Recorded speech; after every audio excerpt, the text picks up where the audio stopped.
IPL सुरू होण्याआधी भारतात इंडियन क्रिकेट लीग ICL नावाची आणखी एक लीग आली होती, पण BCCIने त्याला मान्यता दिली नव्हती. जेव्हा IPLची सुरुवात होते तेव्हा सर्वात पहिले नाव ललित मोदी यांचे येते. ललित मोदींनी IPL सुरू करण्यासाठी कशी तयारी केली आणि स्वतःची कारकीर्दही पणाला लावली याबाबत फार कमी लोकांना माहिती असेल. जगातील सर्वात श्रीमंत आणि प्रसिद्ध cricket league Indian Premier League म्हणजेच IPLचा 18वा हंगाम 22 मार्चपासून सुरू झाला आहे. तब्बल 2 महिने देशातील कानाकोपऱ्यात आयोजित केल्या जाणाऱ्या या लीगकडे संपूर्ण जगाचे लक्ष लागून असेल. IPL ही अशी लीग बनली आहे ज्यामध्ये जगातील प्रत्येक क्रिकेटपटू खेळू इच्छितो. पण तुम्हाला माहितीये का ही लीग कशी सुरू झाली? ही लीग कोणाच्या विचारांची उपज होती आणि IPLसाठी कंटेंट कसे एकत्र केले गेले?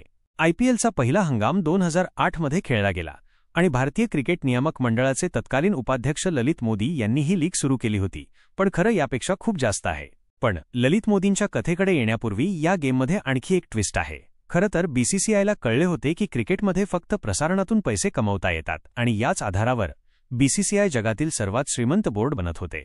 अशा स्थितीत अनेक कंपन्यांना क्रिकेटचे प्रसार हक्क मिळवायचे होते आणि 2004 मध्ये झी एंटरटेनमेंटने त्यासाठी अर्ज केला, पण मला त्यांना अपयश आले. 2006 मध्ये पुन्हा प्रयत्न केला, पण पुन्हा अपयश आले. त्यानंतर झी एंटरटेनमेंटचे मालक सुभाष चंद्रा यांनी 2007 मध्ये इंडियन क्रिकेट लीग नावाची स्वतःची लीग सुरू केली, पण BCCIने या लीगला मान्यता दिली नाही आणि म्हणूनच ICLला बंडखोर लीग म्हटले गेले. BCCI इतके संतापले की त्यांनी लीगशी संबंधित कोणत्याही क्रिकेट तज्ज्ञ, टीकाकार किंवा इतर कोणत्याही अधिकाऱ्याला अटक करण्याची धमकी दिली. परिणामी लीग 2 वर्षांनी बंद झाली. त्यानंतर IPLची सुरुवात झाली, जे ICLला प्रत्युत्तर म्हणून सुरू केले असे म्हटले गेले. पण हे पूर्ण सत्य नाही.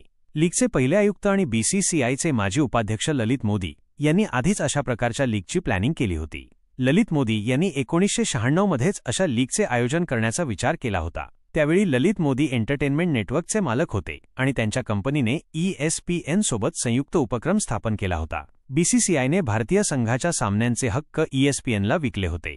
1996 मध्ये मोदींनी स्वप्न साकार करण्याचा निर्णय घेतला आणि इंडियन क्रिकेट लीग नावाची सिटी बेस्ड लीग आयोजित करण्याचा विचार केला.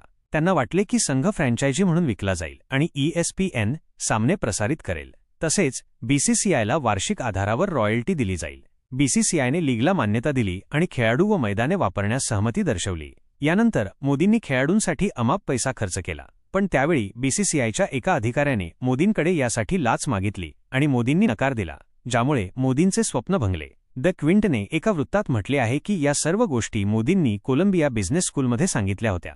2007 पर्यंत क्रिकेटमध्ये खूप बदल झाले होते आणि 2020 फॉर्मॅटने वर्चस्व प्रस्थापित केले होते. इथूनच ललित मोदींनी पुन्हा एकदा आपले स्वप्न साकार करण्याचा विचार केला आणि यावेळी त्यांनी 2020 लीग आयोजित करण्याचा विचार केला. त्यावेळी मोदी BCCIचे उपाध्यक्ष होते. आपल्या स्वप्नपूर्तीसाठी ललित इंग्लंडला गेले आणि IMG वर्ल्डचे तत्कालीन उपाध्यक्ष अँड्र्यू वाइल्डब्लड यांना भेटले. दोघांनी भारतातील देशांतर्गत स्पर्धा असूनही IPL यशस्वी कसे करायचे यावर चर्चा केली. यानंतर ललित मोदीला BCCIची मंजुरी हवी होती आणि 10 सप्टेंबर 2007 रोजी तत्कालीन BCCI अध्यक्ष शरद पवार यांनी मोदींना लीग आयोजित करण्यासाठी अंदाजे 25 दशलक्ष रुपयेचा चेक दिला, जेणेकरून IPLसाठी खेळाडू खरेदी करता यावे. 2 दिवसांनी सप्टेंबर 12 रोजी मोदींनी IPLचं उद्घाटन केले. 2007 मध्ये झालेल्या 2020 विश्वचषक दरम्यान मोदींनी खेळाडूंशी संवाद साधला गेला आणि लीगमध्ये मिळणाऱ्या पैसे व सुविधांची माहिती दिली गेली. यानंतर खेळाडूंनी लीगमध्ये सामील होण्यास सहमती दर्शविली. IPL 2010 नंतर ललित मोदीवर पदाचा गैरफायदा, लिलावात अनियमितता आणि IPLशी संबंधित निविदांमध्ये अनियमितता केल्याचा आरोप करण्यात आला. अंतर्गत चौकशीनंतर BCCIने ललित मोदी यांना बोर्डातून निलंबित केले आणि BCCIमधूनही हकालपट्टी केली गेली. IPLमधील अनियमिततेची बाब उघडकीस आल्यावर EDने चौकशी सुरू केली, पण दरम्यान ललित मोदीने भारत सोडून लंडनला पळ काढला होता. IPL 2025 मध्ये तुमची फेवरेट टीम कोणती कॉमेंट करून सांगा. व्हिडिओ आवडला असेल तर लाईक करा आणि चॅनलला सबस्क्राईब करा.